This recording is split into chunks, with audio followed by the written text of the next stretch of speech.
Hello, hello, hello. How are you guys doing this evening?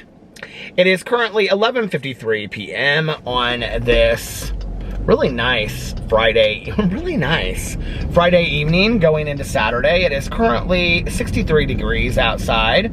Feels a little bit warmer than that, actually. And I just dropped off Tanya Jean and a couple minutes ago. And let's see, we went and got a fountain pop tonight.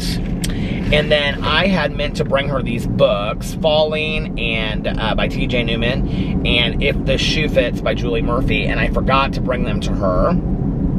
So after we got our fountain pops, we drove back to my house. I ran in and got the books, and then like, my bag is in the back seat, it's not right there. And then we drove to the kennel, and she had to do some stuff at the kennel real quick.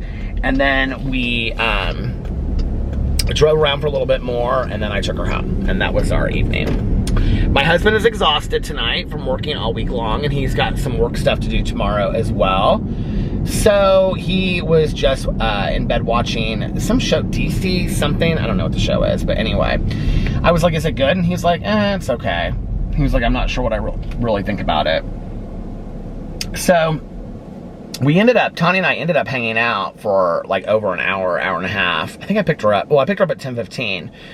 So yeah, we hung out for like exactly like an hour and a half.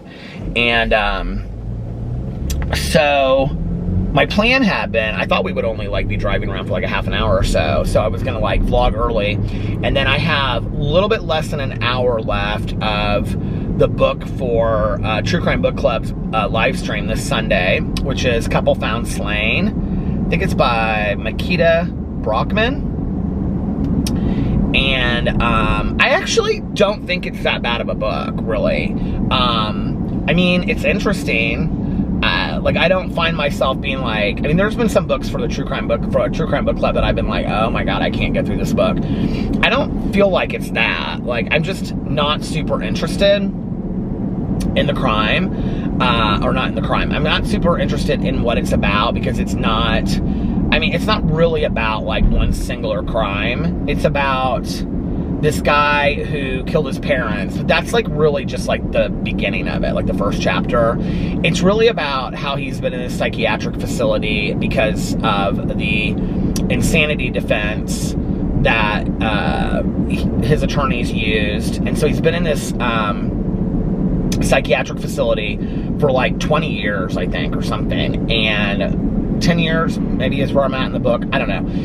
But anyway, so it's just like all the ups and downs and the mistreatment of himself and other people in the facility. And it goes into a lot of information about like the diagnosis of mental health within these facilities and what they use their basis of that, and these reviews that they do. There's a lot of talk about paranoid schizophrenia. It's an interesting book. At first, I just really was like, I'm not really into this at all. But once I kind of like got into what the book was about, I'm like, okay, this is pretty interesting. I mean, it's a book that she researched over a long period of time. I don't love her voice as an author, personally. And I think the narration, the audible narration, is not great. Because like the narrator does kind of weird voices whenever they're like talking about certain, like all the patients on the audible narration, whenever like she's taking a direct quote from a patient, has like she uses like the same voice. It's like this kind of like static voice or just flat voice. It's kind of bizarre. But anyway, other than that, the book is pretty interesting. I feel like it's not a book that you can just like be a one and done and read it and like put it aside and be like, okay. It's like, it kind of opens questions about other things. So it's like, I would want to read more about other facilities. And I think the other thing is going into it, reading it, like everything that she reports is from his perspective. So I don't know what she's going to say about that at the end of the book, but that's kind of interesting that like it's all from his perspective. So anyway, yeah, so I'm going to finish that tonight. And then I'm on the second episode of the podcast, Your Own Backyard, which is about the Kristen Smart disappearance. The first episode, I'm like really into these true crime podcasts now. The first episode was mostly about like her background and growing up and like friends of hers from when she was younger, and her mom and dad. They like spoke. And I like the guy that's like doing the podcast. I think it really, like, for me, the one that's like doing the podcast has, because I've listened, I mean, this is obviously not my very first podcast I've ever listened to, but like the person that's narrating it or the person that's investigating it or whatever, it's interesting because in both situations, Tom Brown's Body and Your Own Backyard, they both refer to themselves as doing documentaries. So are these considered documentaries? I guess, I don't know. I always thought a documentary was just referring to film. But they both referred to themselves as doing documentaries. Like they'll say, like when talking to people, they were apprehensive because they knew that I was doing a documentary. So, yeah, so it's interesting. I like it. The second episode is interesting because it talks about the last night that she was alive. I'm going to, I don't know if she's been found or anything yet. I don't think that she has. So I'm going to reserve judgment until I've listened to more of it. But it talks about this party. It was her last party that she was at. And please don't put in the comment section below if something has happened to her, like, or if they found her. Like, I don't want to know just yet. So, and when I finish the podcast, like, then I'll talk more about it on here, whatever. But, it seems rather thorough to me, the podcast so far. And, like, he goes and he talks to this guy that, I can't remember what magazine he wrote for. Maybe the LA Times, I can't remember. Who did this, like, deep dive investigation into it, or, you know, like, thorough investigation back in the day, and talks to some other people. And most of the people that he talks to have, like, long ago said that they're not going to talk about the case anymore because it's been going on for so long. And so now they've agreed to talk again because it's been some time. So, and he asked him, he's like, why are you agreeing to talk about it now when you said you weren't going to talk about it anymore? So that's interesting. Yeah. And then I think when I finish this audiobook for a true crime book club, I think I'm going to start listening to Julie Murphy's If the Shoe Fits, which is the book pick for Peter's book club for September. So, it would be nice to get a book done actually in the month that I pick it for, right? So I think that's what I'm going to read next. It's short, and I'm excited about reading it. Plus, I gave the hard copy to Tanya. I gave the paperback copy to Tanya tonight. So then we can talk about it, because like we were talking tonight, we were driving around about the Paul Hawkins book, Slow Fire Burning. Somebody is texting me, and I can't see who. So yeah, so that's my plan. I got up today and did a bunch of stuff around the house, let the dogs out, all that kind of stuff. And then I went and did a review, and I did a review of the Skinny Pumpkin Spice Latte from Starbucks. And then what did I do after that? Then I came home. Alex didn't have to work late tonight. He got done at like a little bit before 5. So, but he was like exhausted. So I was like, well, I want to film a couple other videos. So he came home, he was like, I'm just going to eat my dinner, and then he warmed up pizza from last night. And then he went upstairs and was like watching the shows with the dogs. And I filmed 2 drama videos and a Peterisms video and got that up. And then hung out with him and the dogs and talked to him for a little bit. And the dogs were being real sweet. And yeah, and then Tanya had texted me at one point, and so she wanted to take a shower, so we agreed that I would get her at 10:15, and that was my day, and I had a good day. And it was nice in Indiana today. It was like not too hot and not too cool, kind of like what you'd imagine September to be like. But I was kind of like craving something fallish to eat for dinner tonight. Like, I thought about this last night, and then tonight I was like, I should go to Costco and get like a vegetarian lasagna or something and get garlic bread. And then we could have like veggie lasagna and garlic bread, and then Alex could have the leftovers because he loves to, you know, make up leftovers. So anyway, but I didn't end up doing that. Maybe I'll do that tomorrow night. I don't know. I think Melissa and I are going to get together for a little bit tomorrow night and just go over some of the podcast stuff. I cannot see who is texting me. I'm going to pull in here and see in a second. So we're finalizing like all the details about that and getting ready to make some announcements of when it's going to come out and how we're going to do it and stuff. So I'm real excited about that. But so that's the next big project.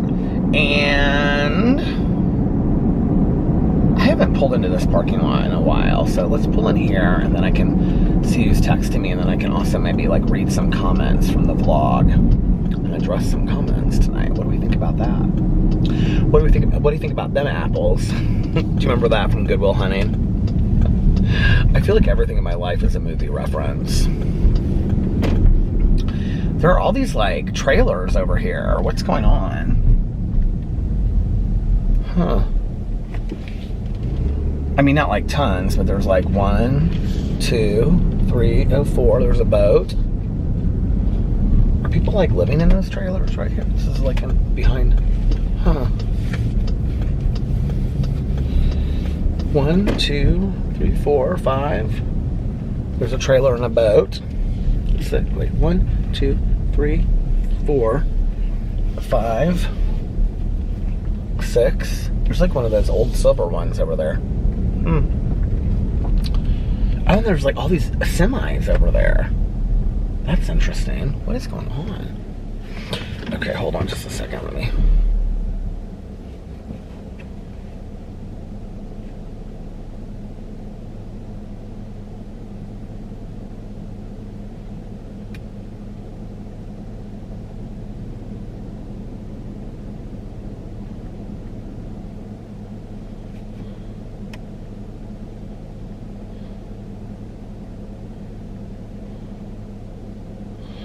Okay. Get out my old reading glasses.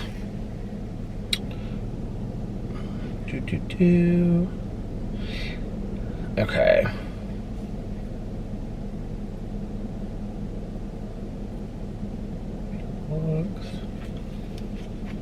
Let's see what anybody is saying tonight.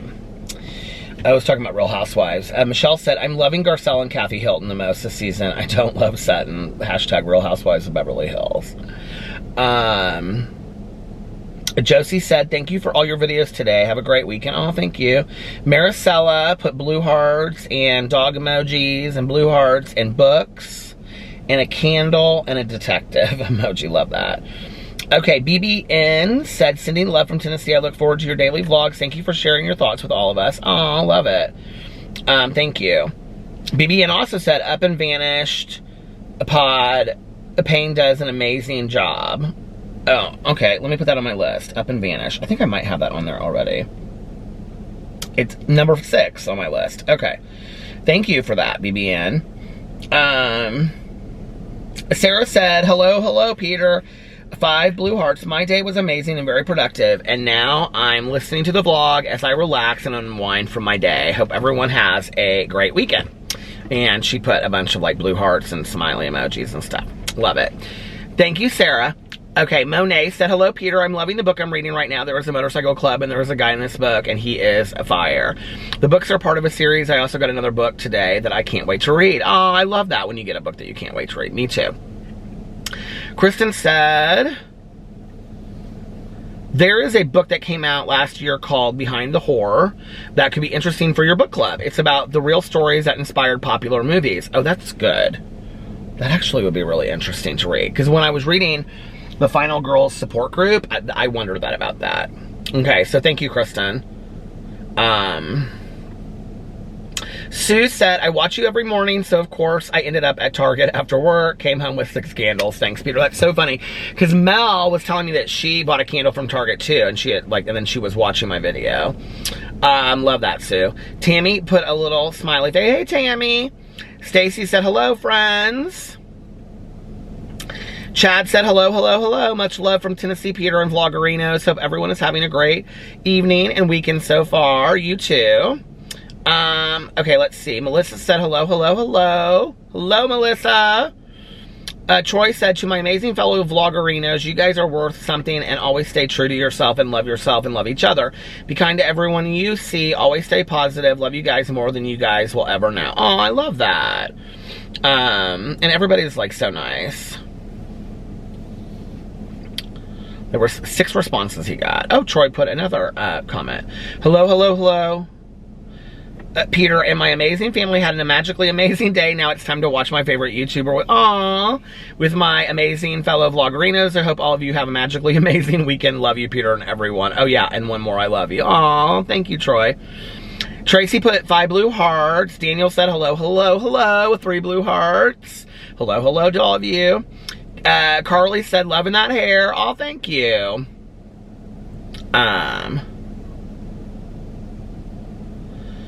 Okay.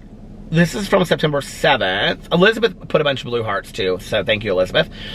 Shaylin said, my mom drove a Lincoln Continental. I used to call it a cabin cruiser when I was a teenager because it was as big as a yacht. I go on to Barnes & Noble website and look at the coming soon books. There is about a month or so ahead. I then put my request list in at our library. Oh, that's so smart. Oh my God. Samantha said, I remember that review video. I was super sad Tanya never showed up. I was talking about the review video I did the other day. Tori said, so I know Boo Radley hates storms, but does he not mind the thunderstorms on Alexa? So this is so funny that you brought this up because I've actually thought about this quite a bit, right? I don't think that, so Boo Radley responds to like the thunder and the lightning. I think it's something his body feels as a result of it, if that makes sense. Like, you know when like thunder is so loud it shakes, you can kind of feel it shake. I think it's the response to how he feels. I don't think it's the sound of it. Because like, when we play the Alexa thunderstorms, who's it by? Because we joke. I'm always like, thunderstorms by, because it says it when it starts. It's like, here is thunderstorms by something, something. Anyway, no, he acts like he doesn't even notice that it's on. It's hilarious. So I've actually thought the same thing. So that's interesting that you brought that up. Okay, Amber said, Marshmallow Fireside is my favorite candle. I always stock up this time of year and on Candle Day. It has a very good throw. That's the word I was looking for the other day, throw. So it fills up a smaller space nicely. I keep a candle closet and organize by season. Oh, that's so smart. I should do that. I do like to burn candles that have complementary scents. I think right now I have maybe 15 candles in all our various rooms. I love that. That makes me happy just reading that comment. I love that so much, Amber. Linda said, I'm very happy it's cooling down a bit. I hope you win a few. I didn't win any money at the casino. I enjoyed the movie Rudy. I've never truly understood the word celebrity. To celebrate, we're all celebrities in our own little corner of this wonderful world. My understanding is that guy's dad profited off the pic. He has a issue. It could be with, oh, the Nirvana guy. Okay. I guess his attorney will get 35% if he wins, so my son has hundreds of movies. I have no idea how he saves copies of them. What a fun vlog. Oh, thank you so much, Linda. Hope you're feeling better. And there was something I wanted to say about that. Oh, when you said we're all celebrities in our little corner of this wonderful world. I love the quote from, I haven't seen the movie, but the book Wonder. And I love when Augie says, his quote is that everybody deserves a standing ovation at least once in their life. I love that. Charlotte put a bunch of blue and pink hearts. Hi, Charlotte. I love that name, Charlotte. Disco Bear said, Musical Evolution said, I tend to fall asleep listening to Peter better than the voices on my Headspace app. Oh my God. Okay, JK said, Peter, why don't you look into buying a mouth guard to keep yourself from biting your cheek? When I sleep, I grind my teeth and clench my jaw. While sleeping, mouth guard helps me a lot. I should check into that. I need to. Teresa said, yes, they blew up the town at the end of Little House on the Prairie. I remember watching reruns with my mom all the time. She even had the whole series on VHS. She loved that show. But does anybody know why? I need to look this up. Why did they blow up the... Oh my God, it pulled it up. Blew up the town on Little House on the Prairie. It like pulled it up. Did Michael Landon really burn down the Little House on the Prairie sets after the series wrapped up so he'd never have to do a reunion series? Oh, wait. It was reportedly Michael Landon who came up with the idea to blow up the buildings as they were still coming up with an idea for the final 2-hour episode for NBC, as well as on how to dismantle the town after filming. Hence, the idea of blowing up the town was born. Okay, hold on a second. This is from Laura Ingalls Wilder, Little House on the Prairie Definitive Guide. The final episode filmed in the series was the last farewell 2-hour special, sometimes referred to as season 10, where the residents of Walnut Grove decide to blow up all the buildings in town aside from the church and the schoolhouse so that the town's new owner cannot benefit from all their years of work. But did they really blow up the buildings? Yes, they actually did. Part of the agreement the show had with the owners of the property, Big Sky Ranch, where the series was filmed, was that they had to restore it to its former state without the buildings. It was still a working property, and there were fears about animals getting injured in what would become abandoned buildings after filming ended, as well as safety and security reasons. It was reportedly Michael Landon, who played Paul, who came up with, I can't remember what what was her name? Or Ingalls. What was his name? John? No, it wasn't John. What was his name? Ingalls. I can hear the mom saying it. Why can't I think of it? It was reportedly Michael Landon who came up with the idea to blow up the buildings as they were still coming up with an idea for the final 2-hour episode for NBC, as well as on how to dismantle the town after filming. Hence, the idea of blowing up the town was born. And yes, the buildings were blown up during filming. It wasn't CGI or special effects. They did do several run-throughs prior to blowing them up to ensure none of the cast or crew could be injured when filming was happening. So,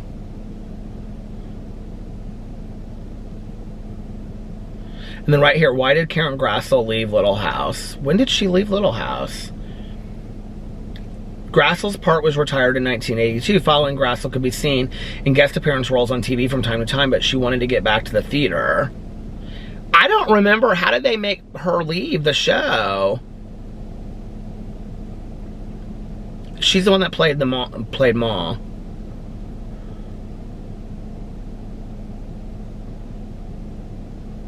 She didn't know much about TV. She wasn't a TV fan, and she didn't know much about Michael Landon. Okay. Oh, here's one about portraying Ma. Single at the time and childish. Grassel. Did somebody just come up behind me? Oh, that scared the hell out of me. Thought I saw it like right there in the window.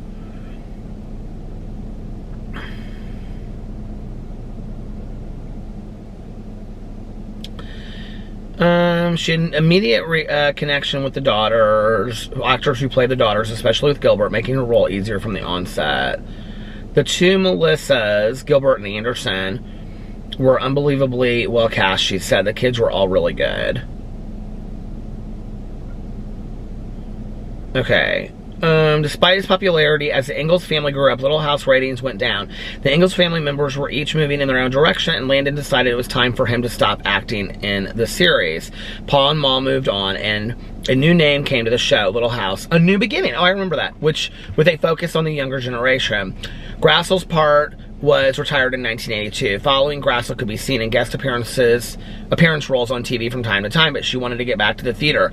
She helped found a Santa Fe, New Mexico theater company and toured a variety of shows, including a 2007 tour of Driving Miss Daisy. Now at 78, Grassel resides in the San Francisco Bay Area and stays involved in local theater. Oh, interesting.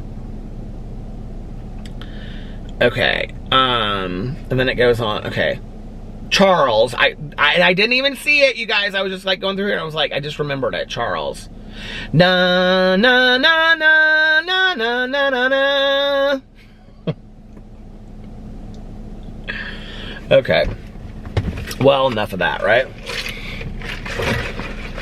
Na na na na na na na. My mom and I used to hum that. Oh, I miss you, Mom. Na na na na na. My mom and I used to watch Little House on the Prairie. These were big shows in our house.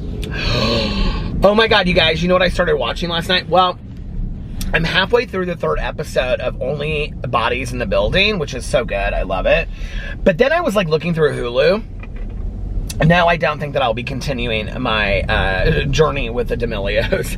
I'm not that interested in Charlie and Dixie D'Amelio and their parents. I'm sorry. I'm just not that interested. I'm sure they're real nice gals, but I just don't really care, okay? And I'm sure they're getting the views that they don't need mine. So, but did you see that there's a new fantasy island out?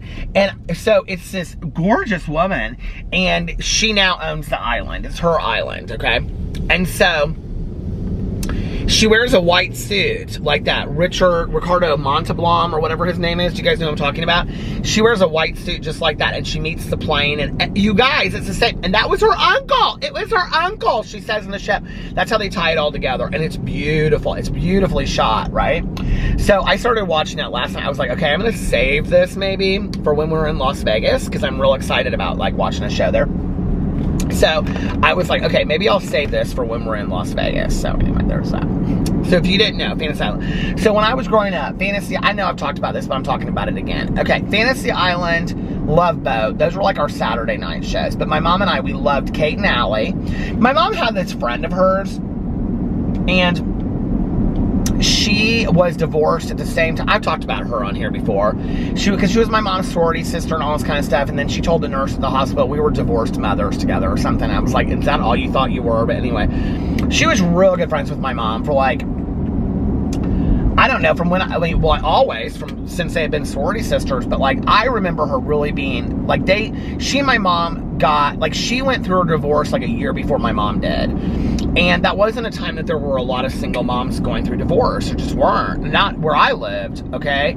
In suburban Indiana, there just weren't a lot of divorced moms that were single and working and all that kind of stuff.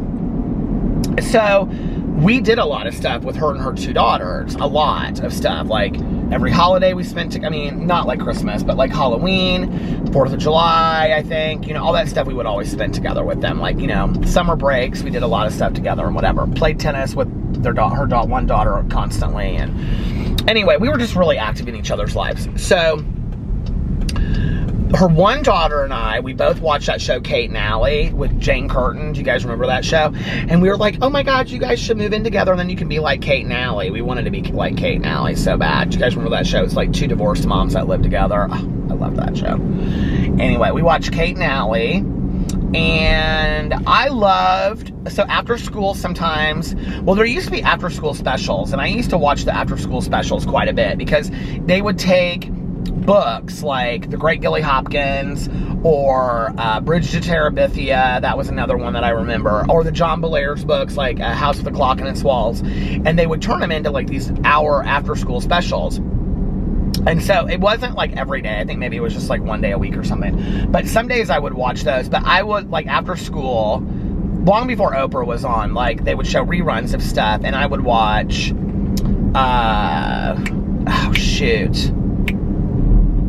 Different Strokes.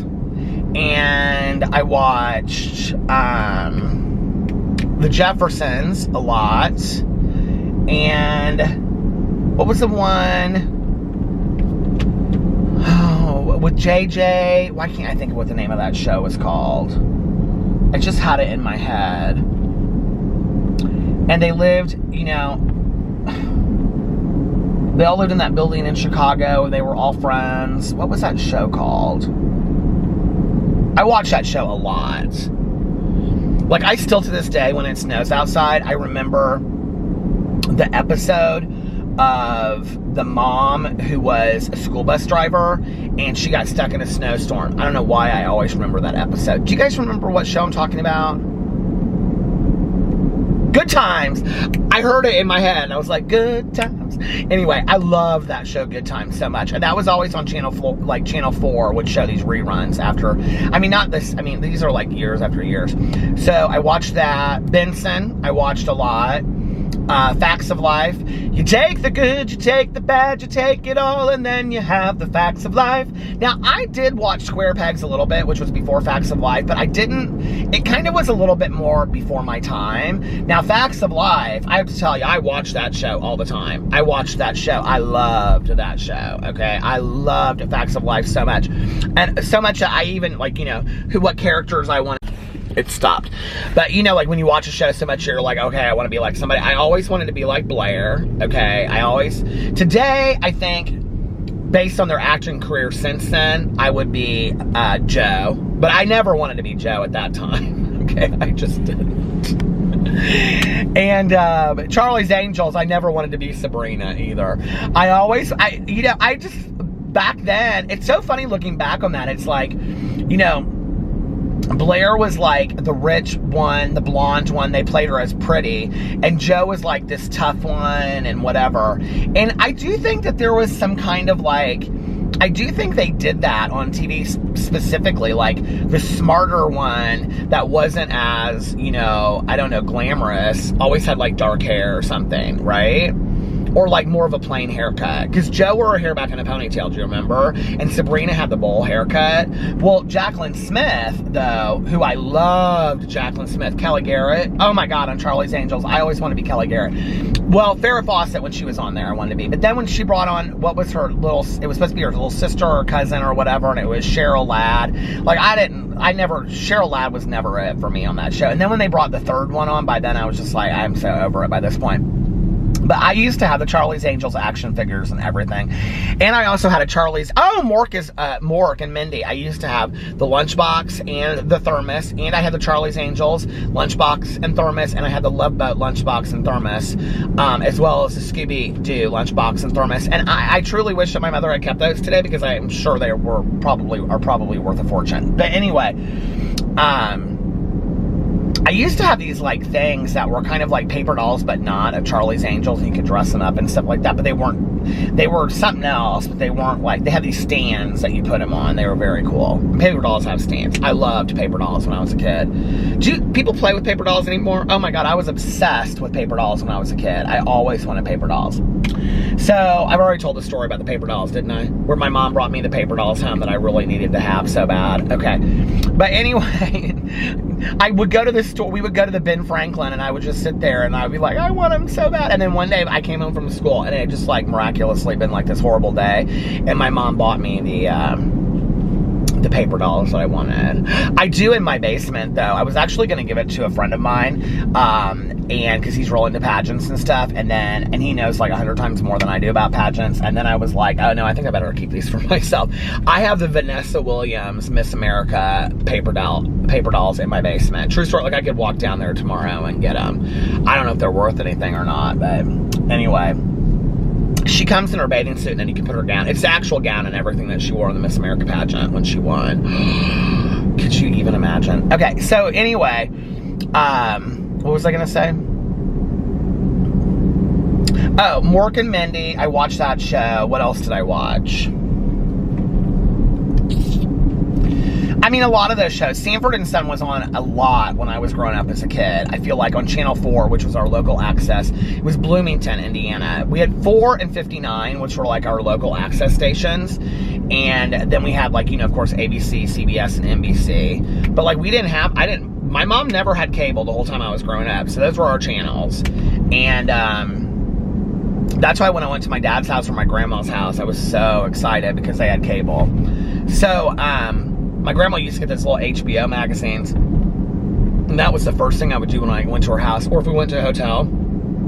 That was the first thing that I would do. Is this out of focus? I noticed my video today was my one drama video was completely out of focus. I can't tell if it is or not, but anyway, I would always like look through that HBO thing. I was so excited. You know those little magazines? I don't think they do that anymore. Is it out of focus? Is it playing games? Why is it doing this? But anyway, so yeah, those were the shows that I absolutely loved. Well, I mean, there's so many more than that. Little House on the Prairie, the Waltons. Those were big ones in our house. My mom and I would always say, "Good night, John Boy." I used to always say that in my live streams when I did them on all the time. I'd say, "Good night, Jim." What was his name? Jim Bob? Was that his other name? No. Anyway. But my mom and I would always say, "Good night, John Boy," to each other. Oh my God, how could I even forget Happy Days? Watched Happy Days and a lot. And Laverne and Shirley was a spinoff of Happy Days. And what other shows did we watch back in the day? Oh my God, Alice. I loved Alice. I'm like forgetting so many shows that were on back in the day. I loved Alice. What is that one show? And they, like, if you go to Gatlinburg, Tennessee, they have the museums now, like the Unbelievable. Do you guys know what I'm talking about? I used to watch that show a lot. And on Sunday nights, Disney would show a show. Oh, I watched The Muppets. And on Sunday night, Disney would have a show. And I feel like it used to be, I could be wrong about this, but there was like Jacques Cousteau, I can't pronounce his name, Jacques Cousteau Hour. And it would be like stuff about the ocean. And then there was like a Disney Hour about animals. Do you guys remember that? Am I like losing my mind, or was that like a real thing? But they would show like a Disney movie sometimes too, or a Disney cartoon or something like that. Tom and Jerry, I feel like they played constantly when I was a little kid, and I was never a big Tom and Jerry fan. I loved cartoons. I liked Scooby-Doo, Richie Rich. I mean, Scooby-Doo wasn't on Saturdays, but Richie Rich. I don't remember. I didn't love cartoons so much. But I do remember my mom and I moving the kitchen table, and doing the Soul Train dance when the Soul Train would come on. They also did the after-school specials on Saturdays after the cartoons. I remember that. And we would sit there and have pancakes and stuff like that. My mom always burnt the pancakes. But my dad did make pancakes really good.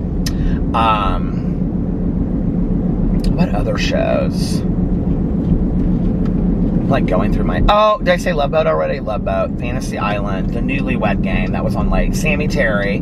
That was Friday nights on Channel 4, and he would dress up like Dracula, and he had like spiders hanging, and he had names for the spiders and stuff. And then they would show like real old scary movies like The Blob and stuff like that. And that friend of my mom's I was telling you about, her daughter and I, we would like, she would sleep over because like her mom had to do something the next day, like work or something. And so she and I would stay up, and we would watch the Newlywed Game and Sammy Terry. But her little sister was too little, so she wasn't allowed to do that.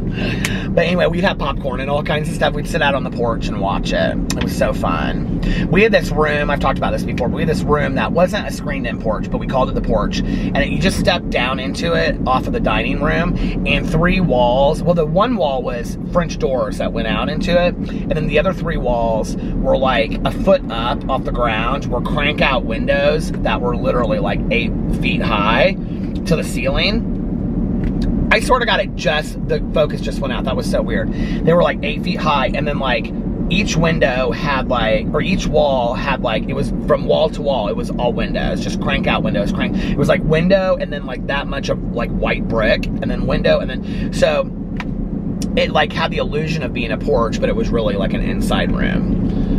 People used to call it a Florida room. They'd always be like, "Oh, your Florida room." I'm like, "Why do you call it a Florida room?" But my mom had this yellow couch down there, and then she had a big yellow couch, and she had these white tables on either side, which she ended up putting one next to her bed, these wrought iron, and then she put the table that she had out there, she put it on her patio, on her porch. I've gotten rid of all of that stuff now. But, and she had a fern that she kept alive year round in there, which kind of is like the reason why I'm thinking about keeping this fern alive, you know?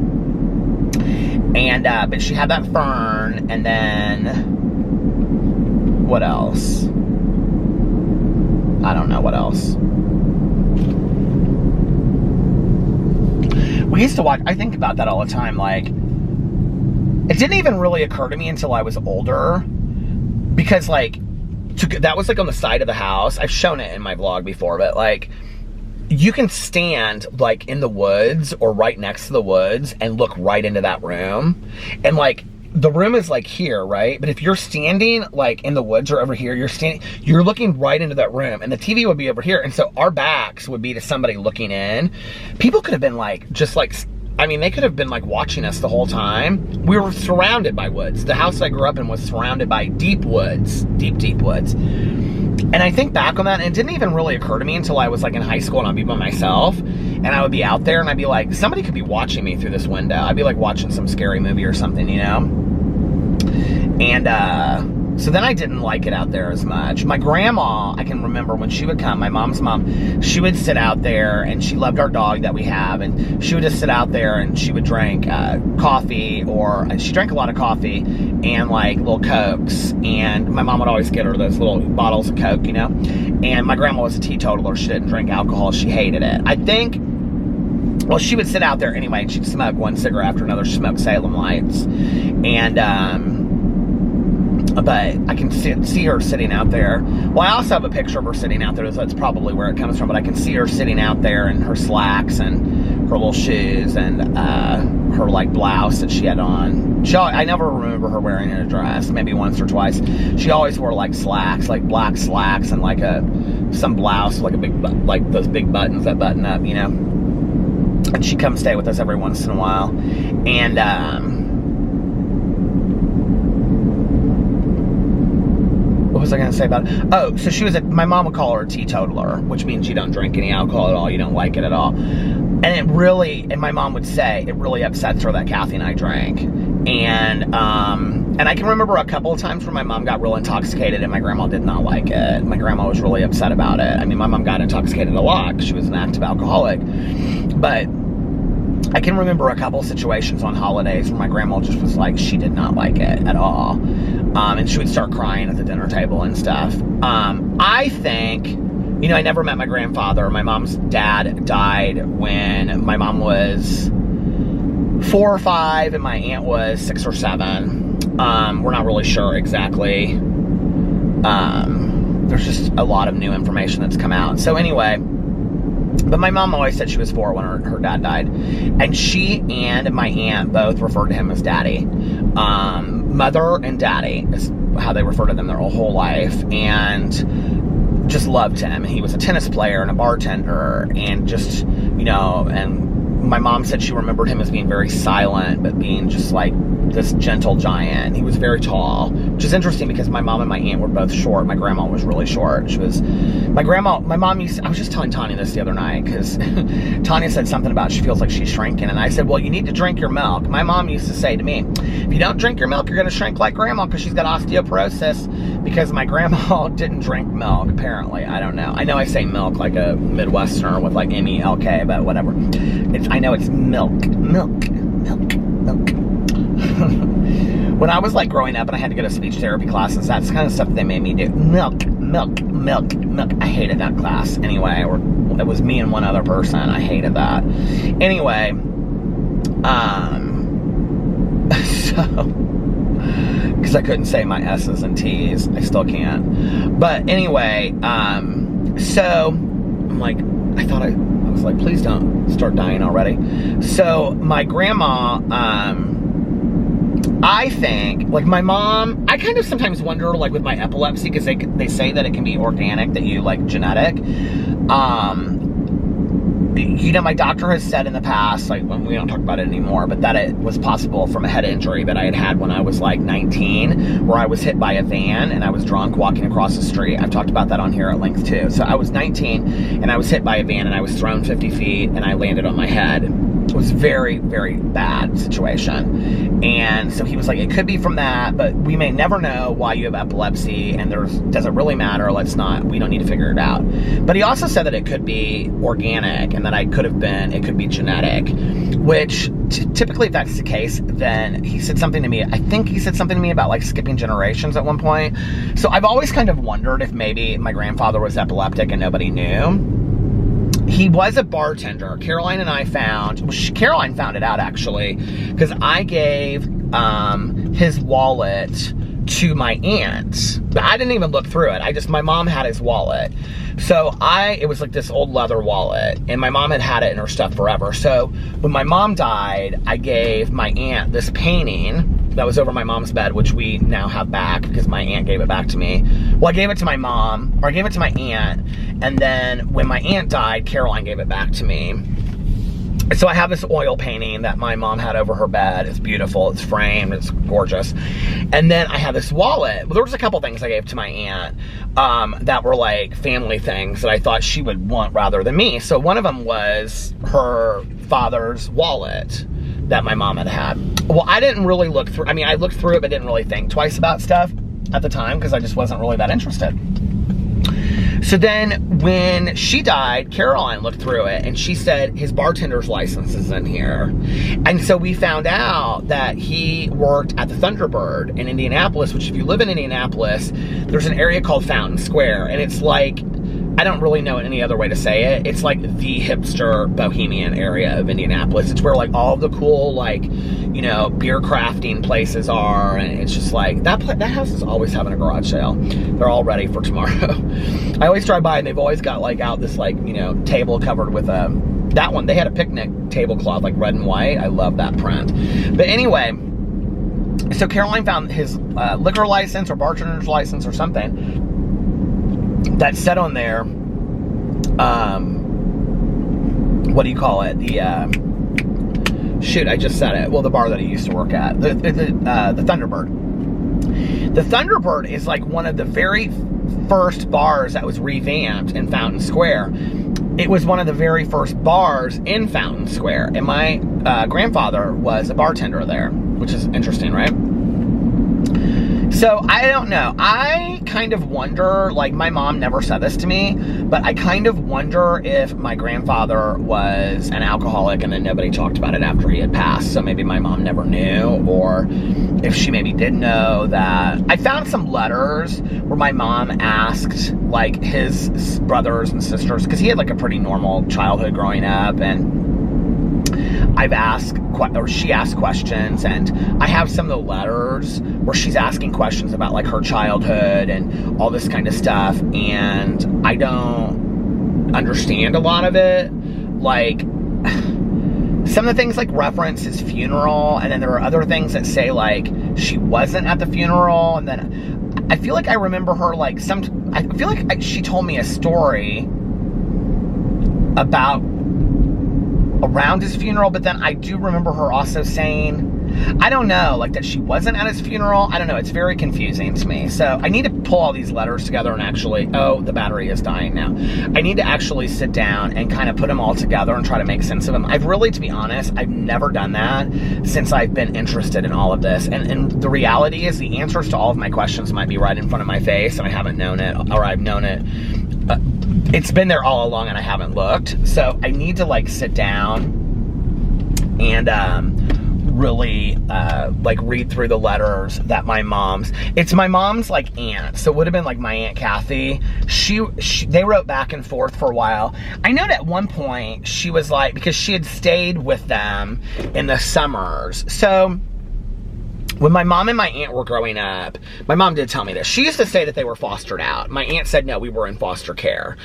She said we were never fostered out. Now, we did go to stay at families because what would happen is, so people that were very poor back then that didn't have money, they couldn't get apartments because, like, if you had an apartment with a kid, like, it was more expensive. So, like, in the summers, my grandma and grandpa, I guess while my aunt and my mom were alive, during the summers, they would go stay with family members. And that's what my mom was talking about, being fostered out.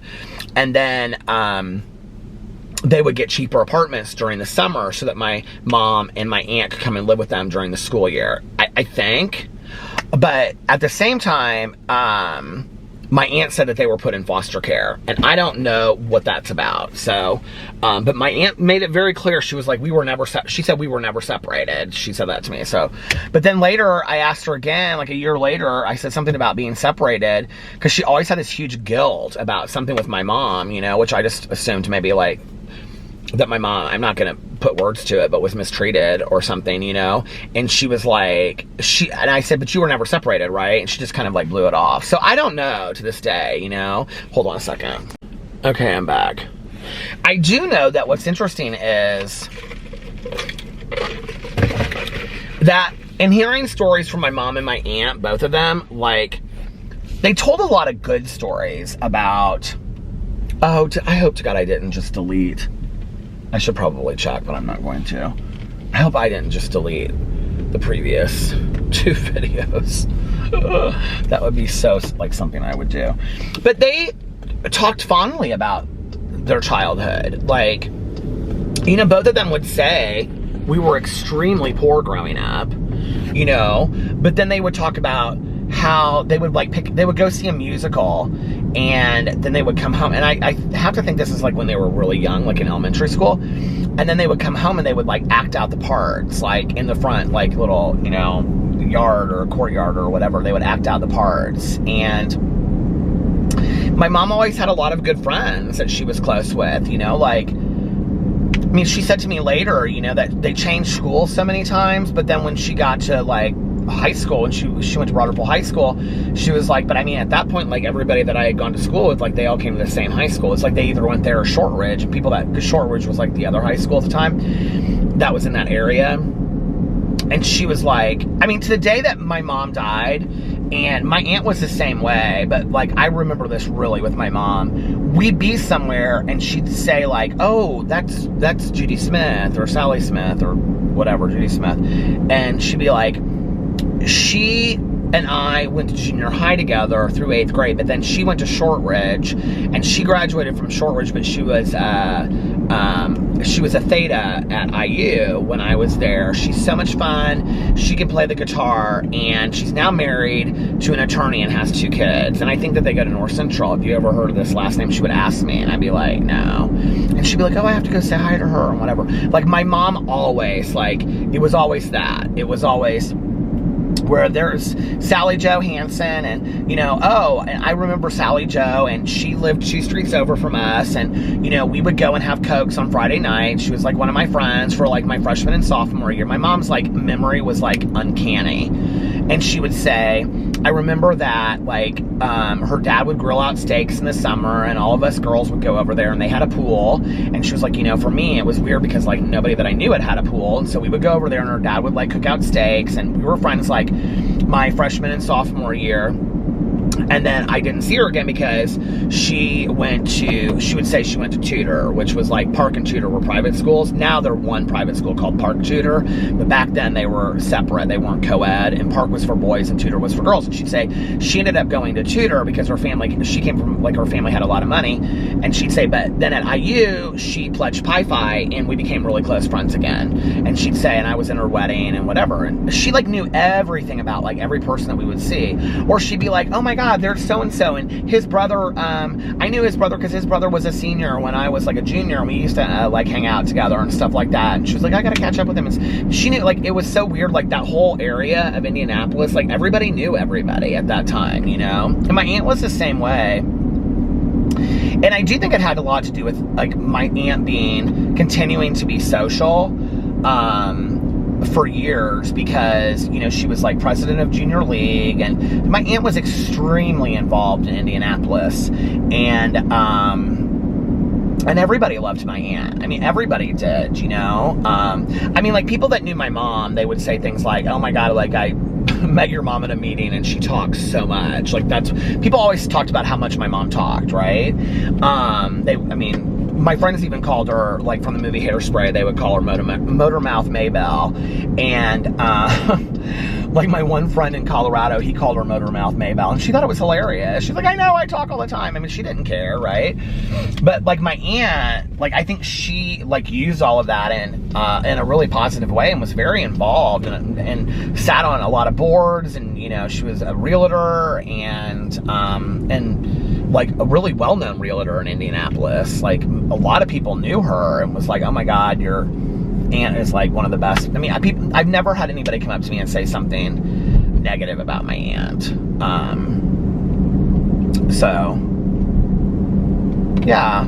It's interesting what they would say, though, about their childhood. Like, it was never, like, negative stuff. It was always, like, you know, as my mom got older, she would say some things about being in high school, about, like, her stepdad and things like that.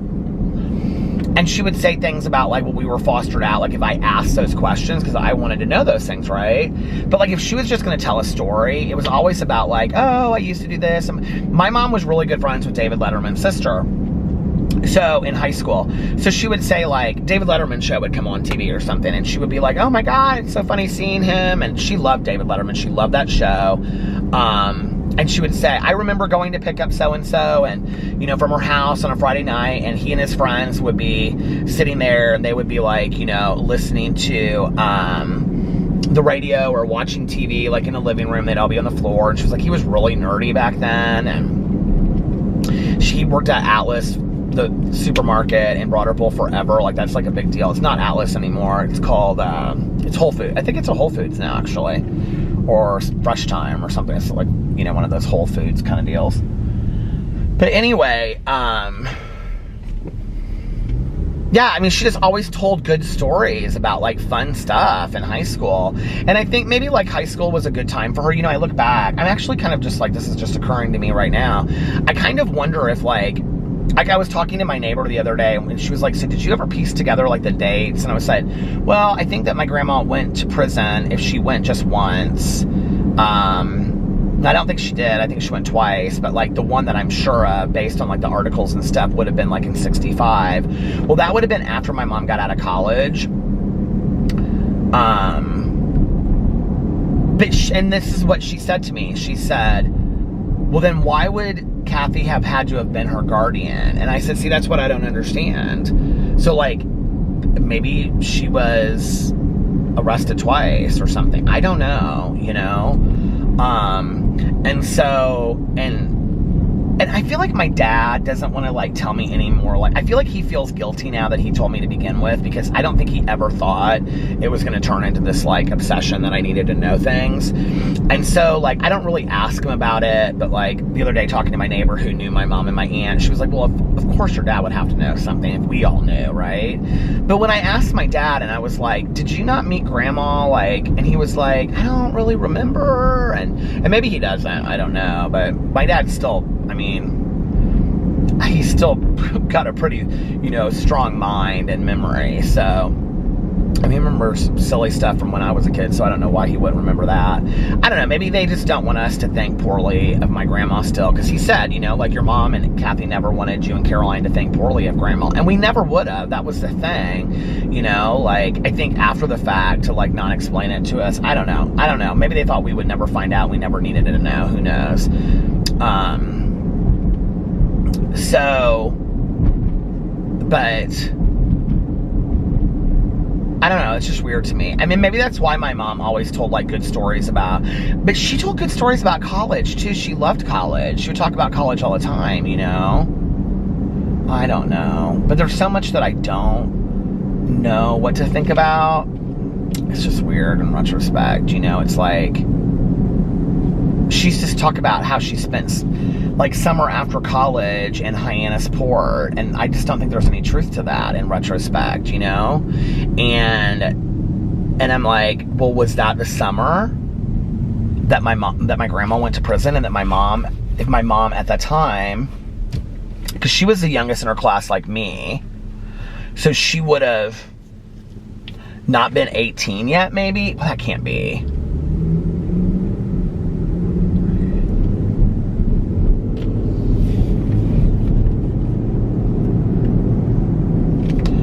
Hold on a second. That can't be. They couldn't have let her start that late or start that early. There's just no way.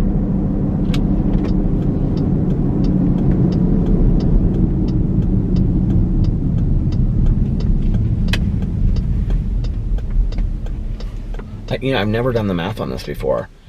Hold on just a second.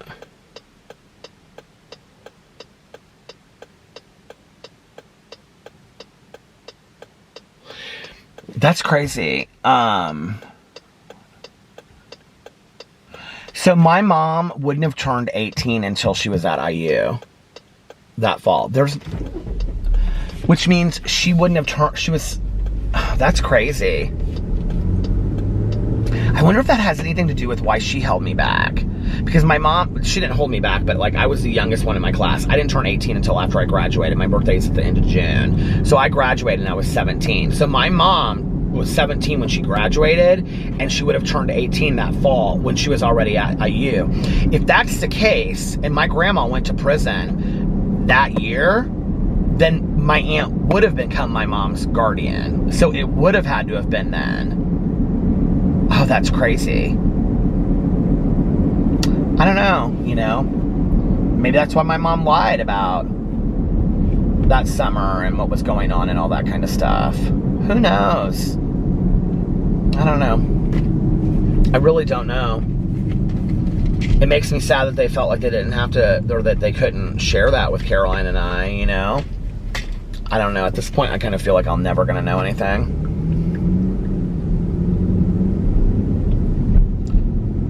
This woman reached out to me a while ago, and she had found, like, she was like, just so you know, I'm not a stalker. She was like, but this is like something I do in my pastime, is doing like genealogy, you know, trees and stuff like that. And so she had looked up some stuff on my grandma, and she sent it to me. This has been like a year now. And at the time, I probably read it on here. It might be over a year. But she found my grandma's records. And so she, like, sent me this email, and it was very nice. And she told me where to find stuff, but I can't, like, I am not able to access stuff that she sent me. I don't know why. And then she said something at the end of the email, and she was like, I will say one thing that was surprised me was how many times your grandma was married. Yay, grandma, or something like that. And then she signed off. Well, I've emailed her twice since then, because my grandma, per my knowledge, was only married to my grandfather and only married to my mom's stepfather. So that would have been twice. So I don't know what she's talking about. So I'm like, sure, for Shirley, and don't call me Shirley, somebody wouldn't say, you know, yay, grandma, for all these marriages if she'd only been married twice. I mean, that almost kind of insinuates that she was married like 4 times or 5 times, right? So I'm like, what, unless she found more than just one person's records and she's confused about the records. So I'm like, what? I'm confused. And I emailed her twice and she never responded. Because I was like, well, I want to know where you found this out about the marriages, because I would be really interested to know that. I mean, if my grandma was like, I mean, maybe step families out there that I'm not, privy to, or maybe that would explain a lot of what was going on. I don't know. It's just very interesting to me.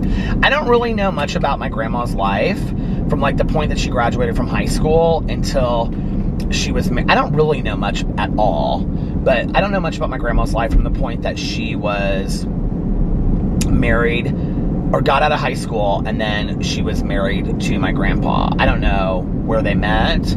I don't know any of that stuff.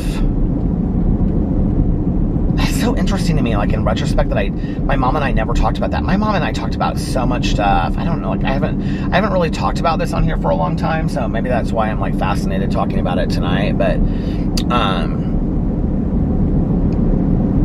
my mom and I talked about everything. I just can't believe that I wouldn't say to her, like, how did grandma and grandpa meet? Maybe she did tell me and I don't remember.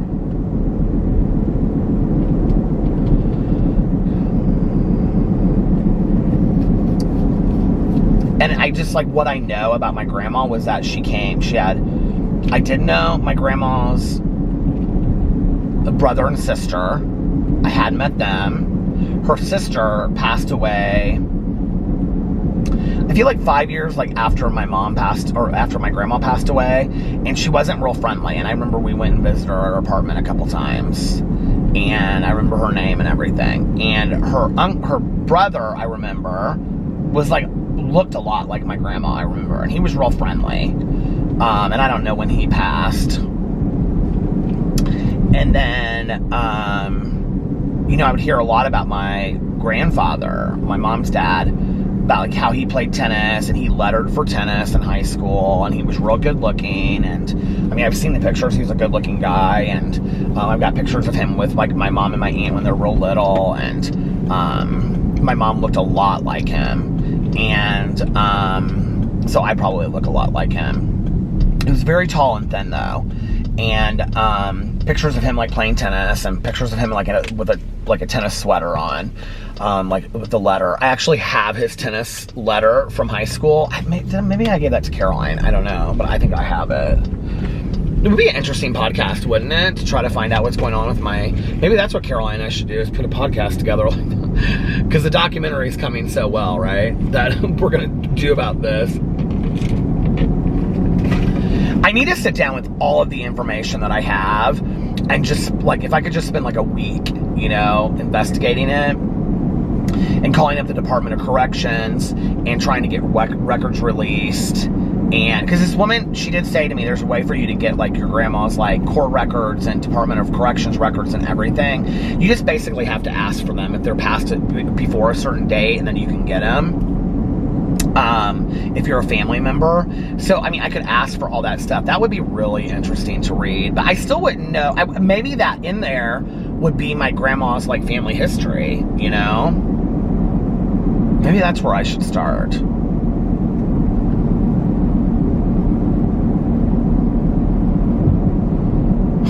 Do you know what my head is saying right now? Yes, another project, Peter, to start. Another project. There's just like not. I really felt this today. I'm swinging topics, by the way. I really felt this today. Like, I know that there are people out there that laugh and are like, "Oh, you have 6 channels. Now you've got 2 book clubs, and you're starting this podcast with Melissa and all this kind of stuff." Like, I get so excited about this stuff, you guys. Like, I literally every day get so excited about like, okay, like what am I going to review and what am I going to do in this drama video? And I get so excited to like at the end of the day drive around and vlog, because it's very cathartic for me. It's very therapeutic, and I love interacting with you guys. And I love this channel, right?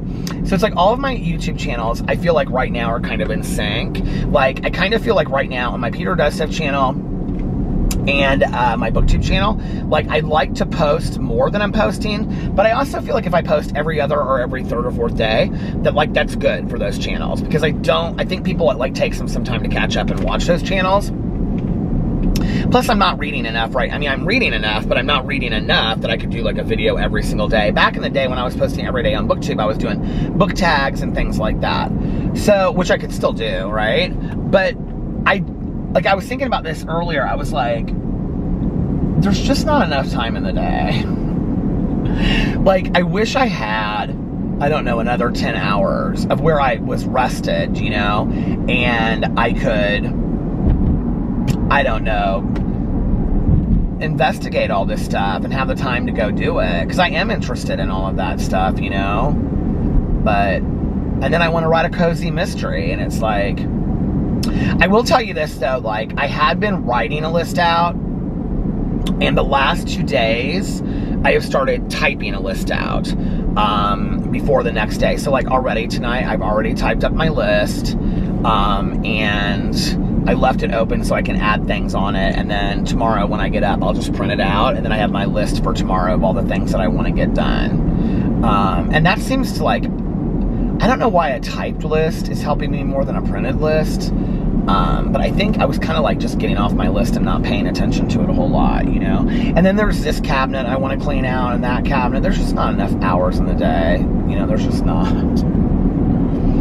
But that's okay. I still get a lot done. I really do. It's like, I'm still, I'm still reading a lot, and I'm still like, now I'm listening to these podcasts, and the reality is when I look at my life, I still feel like there are days when I just kind of like don't do a whole lot for a couple hours, and I'm like, well, you could be more active during those hours and stuff, but if I wanted to find more time, there's always more time to do stuff, right? Like, I don't have to spend 5 hours a day investigating something. I could do a half an hour, I could go take a walk for a half an hour, and that would improve my health. And, I drive around with Tanya, so I like having a lot of stuff to do.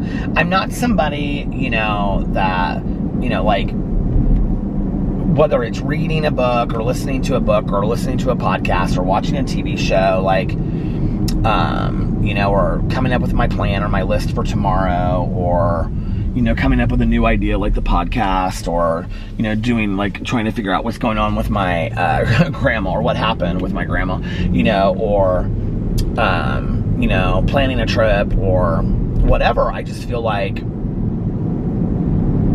I enjoy being busy. I enjoy having a lot to do. I actually struggle on days that I don't feel like I have a lot. Like, I, you know, have been taking Sundays off and not posting anything on Sundays. And like, that was so hard for me, you guys, to not post anything at all on Sunday. I may not this Sunday because we have the book club. But I'm going to try to post at least on 1 or 2 of my channels on Sunday. But like, it's so hard for me because, well, usually on Sundays after brunch, Alex comes home and he goes to sleep, even when I do my book club. So he'll watch like a show and then fall asleep. So it's like, after I get done with my book club, it's like, what now? You know? So I don't know. It's just like, I like being busy.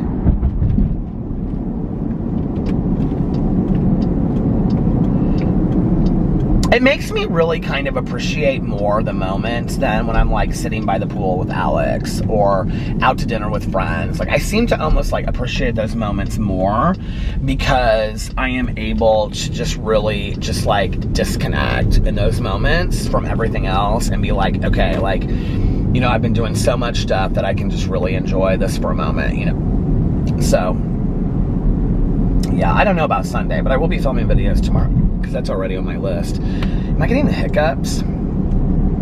I got a Diet Pepsi tonight, and then because I do like a fountain pop Diet Pepsi, and then I put in here on the very, very top, just like a little bit, like at the very top, I put wild cherry Pepsi. Don't even ask me why. I don't know. It's the greatest mystery of all. No, it's not anything to do with my grandma. The greatest mystery of all is, why did I put wild cherry Pepsi that I would never drink ever in a million years? Maybe it. Well, Melissa gets wild cherry Pepsi, so maybe that's why. She likes Pepsi, she doesn't like Coke. Maybe that's why it was making me think of Melissa. I don't know. Maybe at Melissa's once or twice I've had a wild cherry Pepsi, but I'm not even sure about that. I usually drink water at Melissa's house. They have a little refrigerator at the end of their bar that has like water and soda and stuff in it. I love that. So she's always like, just get something to drink. I don't even know that it occurred to me how cool that was until right now. It's like at the end of their like island in their kitchen, they have just like one of those like little refrigerators like built into their island. I love that. I don't know why that never occurred to me until now that I mean, it's not the refrigerator, but I love that. And everybody's just allowed to get what they want. They keep it stocked full of like soda and water and stuff. I love that. I think there's some beer in there too, maybe. I don't know. Anyway, mostly Pepsi though, because that's what Melissa drinks, Pepsi and water. All right, you guys, listen, I'm going to get off here now so that I can finish my audiobook, and then I'm going to listen to a little bit of the Your Own Backyard podcast about Kristen Smart, or I might start my new book, which I think is going to be If the Shoe Fits. We'll see. But I think I'm going to maybe listen to just a little bit of that, get into it enough, and then go from there. So anyway, I hope you guys, well, if nobody else has told you this today, I love you. So don't forget that, okay? If you want to know who loves you out there in the world, I love you. And I hope that you guys are having a magically amazing Saturday. I love you guys, and I'll see you tomorrow. Bye. Love ya! Oh, and for those that need to hear it, one more I love you. I love you guys, and I'll see you tomorrow. Bye. Love ya!